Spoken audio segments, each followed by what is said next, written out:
Welcome to the debate. We are diving today into a really crucial aspect of side hustle success: community. The journey of entrepreneurship, it can be incredibly isolating, making social support a genuine game changer.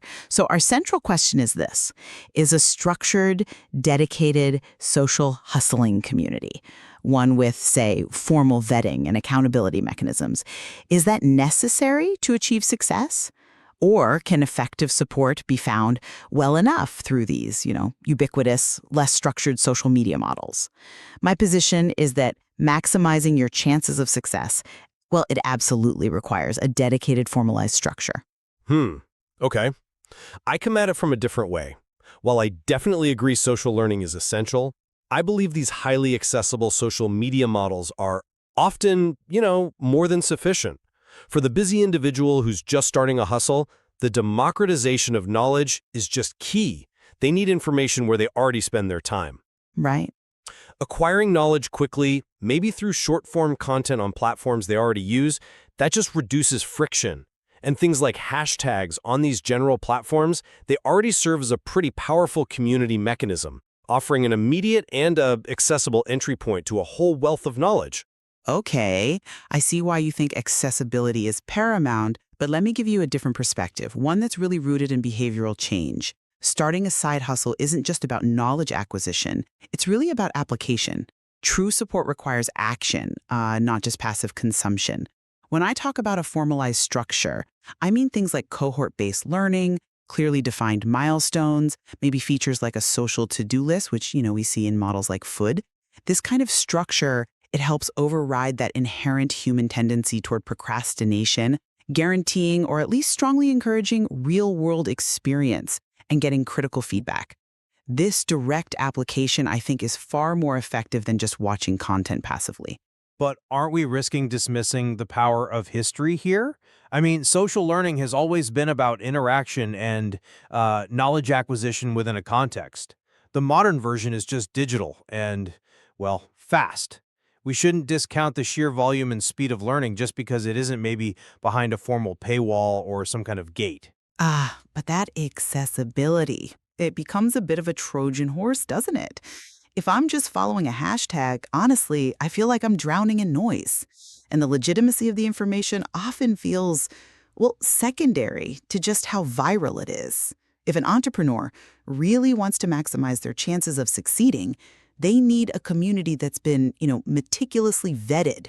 You have to look for qualifications, positive reviews, real-world results from the experts, and steer clear of promises that just seem too good to be true.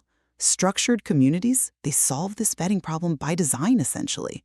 That gives the entrepreneur peace of mind and, maybe more importantly, a reliable methodology to follow. That's a compelling argument regarding initial trust. Yeah. And I do concede the time-saving factor that comes from pre-vetted experts. That's fair.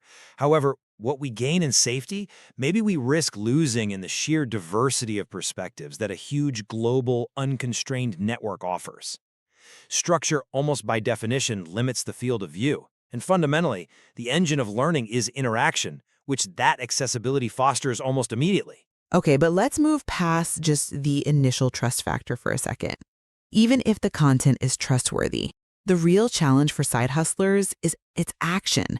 What's the single best predictor of hustle success? It's showing up every day and actually applying effort. These content-focused platforms, they exploit attention for engagement, right? They encourage consumption. Dedicated structures, conversely, are built explicitly to facilitate direct interaction and, crucially, accountability partners. That forces the user out of just being a spectator and into the producer role.